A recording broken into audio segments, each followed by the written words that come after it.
दोस्तों, आप सभी का स्वागत है मेरे YouTube channel Sanjay sir JVS में। आज हम लोग यूपी पुलिस की तैयारी हेतु और SSC और RRB जैसी परीक्षाओं की तैयारी हेतु आज हम लोग भिन्न के बारे में पढ़ाएंगे। भिन्न और दशमलव के बारे में पढ़ाएंगे। इस वीडियो में आप 3-4 नियम देखेंगे और कुछ उस पर आधारित सवाल देखेंगे छोटे छोटे। चलिए शुरू करते हैं आज का वीडियो। यह है आपका भिन्न को अंग्रेजी में फ्रैक्शन कहते हैं। भिन्न किसे कहते हैं? तो जब किसी राशि को कई भागों में बांट करके उसका कुछ हिस्सा ले लिया जाए तो उसे भिन्न कहते हैं। फिर से एक बार सुनिएगा। जब किसी राशि को कई भागों में बांट कर उसका कुछ हिस्सा ले लिया जाए तो उसे भिन्न कहते हैं। जैसे हम लोग ले लेते हैं एग्जाम्पल। मान लीजिए कि एक रोटी है और रोटी को हम लोग एक रोटी लिख सकते हैं और रोटी को अगर हम लोग 2 भागों में बांट दें और ये नीचे वाला हिस्सा ले लें, ऊपर वाला छोड़ दें, तो नीचे वाले हिस्से को हम लोग आधी रोटी कहेंगे या 1/2 रोटी कहेंगे। इसी तरह से हम लोग और भी दिखा सकते हैं।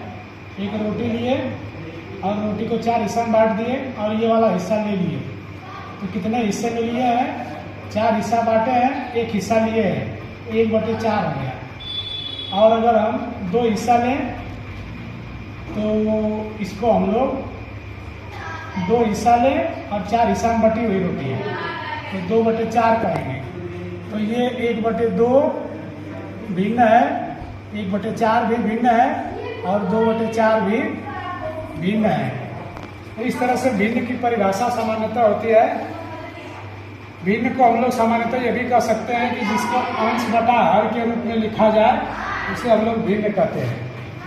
जिसको हम लोग अंश बटे हर के रूप में लिखा जाए उसे भिन्न कहते हैं। तो भिन्न के कितने प्रकार होते हैं? भिन्न के 3 प्रकार होता है। एक होता है साधारण भिन्न। तो जो भिन्न अंश बटे हर टाइप की होती है उसे हम लोग साधारण भिन्न कहते हैं। जैसे 2/5, 3/7 और 1/4 साधारण भिन्न है। दूसरा टाइप इसका है दशमलव भिन्न। दशमलव भिन्न किसे कहते हैं? जिसका हर 10 या 10 की घातों के रूप में हो। जिस भिन्न का हर 10 या 10 की घातों के रूप में हो उसे भिन्न कहते हैं, दशमलव भिन्न कहते हैं। जैसे 1/10 को 0.1 लिख सकते हैं और 4/10^2 ये 10 की घात के रूप में है। 10^2 को हम लोग 100 लिख सकते हैं। 100 से 4 में भाग देंगे तो 0.04 आएगा। आगे हम 0 बैठा सकते हैं, 0.04। तो ये हो गया दशमलव भिन्न। अब इसके बाद इधर हो गया तीसरा टाइप है भिन्न का, ये है वितत भिन्न। तो वितत भिन्न किसे कहते हैं? जिस भिन्न की निश्चित परिभाषा नहीं होती है उसे वितत भिन्न कहते हैं। या इसको उत्तर प्रदेश जैसे राज्यों में लंगड़ी भिन्न भी कहते हैं। तो इस तरह को हम लोग देखते हैं। 1 नीचे 1+1+1+1+1+1+2 है। तो इस तरह की भिन्न को हम लोग वितत भिन्न कहते हैं।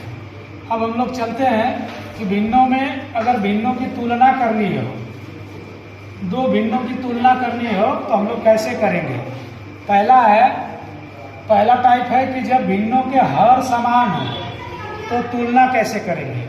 जब भिन्नों के हर समान हो तो तुलना कैसे करेंगे? जैसे 2/15, 7/15 और 11/15। इन तीनों भिन्नों के हर 15 है, यानी कि समान है तीनों के हर। तो इसको हम लोग इसमें जिसका अंश छोटा होगा वो सबसे छोटी भिन्न होगी, जिसका हर अंश बड़ा होगा वो सबसे बड़ी भिन्न होगी। तो इसका मतलब सबसे छोटी भिन्न 2/15 होगा और सबसे बड़ी भिन्न 11/15 होगा। अब हम लोगों को अगर आरोही क्रम में लिखना होगा इन भिन्नों को तो पहले सबसे छोटा अंश वाला लिखेंगे। छोटा अंश है 2/15, फिर उसके बाद उससे बड़ा है 7/15, फिर सबसे बड़ा है 11/15। और अगर आरोही क्रम में लिखना होगा तो ठीक इसका उल्टा लिखेंगे। पहले सबसे बड़ी लिखेंगे यानी 11/15, उसके बाद 7/15, और सबसे लास्ट में सबसे छोटी यानी 2/15। इसके बाद है ऐसे भिन्नों की तुलना करना जिनके अंश समान हो। तो जैसे ये 3 भिन्न हैं, 3/7, 3/11 और 3/13, इनमें तीनों भिन्नों का अंश समान है। तो जब अंश समान होगा तो सबसे बड़ी भिन्न ज्ञात करना होगा। सबसे बड़ी भिन्न ज्ञात करना होगा तो जिसका हर सबसे छोटा होगा। तो सबसे छोटा हर कौन है इसमें? 7 है। तो सबसे बड़ी भिन्न हो गई 3/7। इसका उल्टा अगर पूछा जाए कि जब अंश समान हो तो सबसे छोटी भिन्न कैसे ज्ञात करेंगे? तो सबसे छोटी भिन्न ज्ञात करने के लिए इसका उल्टा कर देंगे। जिसका हर बड़ा होगा तो सबसे बड़ा हर है 13, ये वाला, तो ये वाली भिन्न सबसे छोटी है यानी 3/13। इसके बाद है भिन्नों की तुलना तब जब जिनका ऐसे भिन्नों का तुलना जिनका न तो हर और ना ही अंश समान है।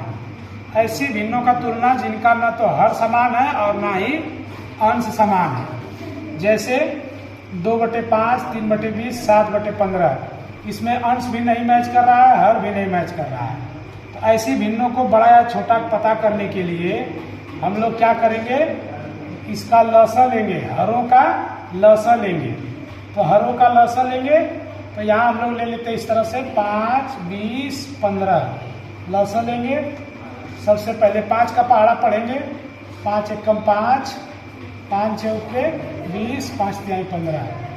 अब यहाँ हम लोग चाहे तो 2 का पढ़ सकते हैं और नहीं तो डायरेक्ट गुणा भी कर सकते हैं, क्योंकि इसमें कोई कॉमन नहीं है।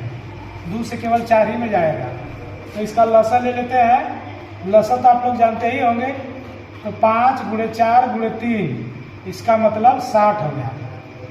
60 हो गया। अब हम लोग 60 में बारी बारी से भाग देंगे।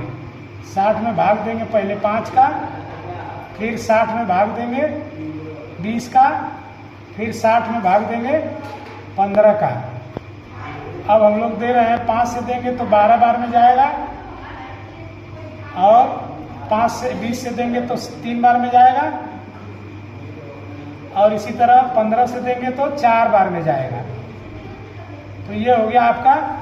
तो ये जो 12 आया है भागफल पहले में, 12 का गुणा इसमें करेंगे अंश में, तो 12 दूनी 24।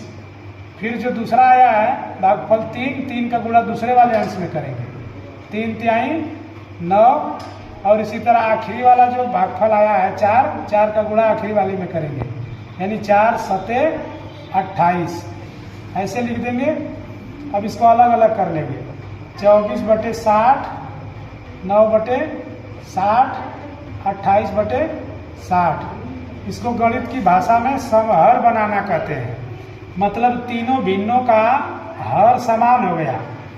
तो इसका भी हर 60 हो गया, इसका भी हर 60 हो गया, इसका भी हर 60 हो गया। अब हम लोग ऊपर से पता लगा सकते हैं कि कौन बड़ी है। तो सबसे बड़ी अगर ज्ञात करना होगा, सबसे बड़ी संख्या 28 है तो सबसे बड़ी 28/60 हो गई। और सबसे छोटी ज्ञात करना होगा तो सबसे छोटी 9 है तो ये 9/60 हो गई। तो इस तरह से हम लोग लगा सकते हैं। आज पहला दिन है। इसके बाद अगला वीडियो जो बनाऊंगा थोड़ा लंबा होगा, डिटेल में। तो आप लोग अगर मेरे चैनल संजय सर JBS पर नए हैं तो आप लोग मेरे चैनल को सब्सक्राइब कर लीजिए, क्योंकि मेरे इस चैनल पे यूपी पुलिस के बहुत तरह के वीडियो पड़े हुए हैं। तो आप लोग सब्सक्राइब कर लीजिए मेरे चैनल को।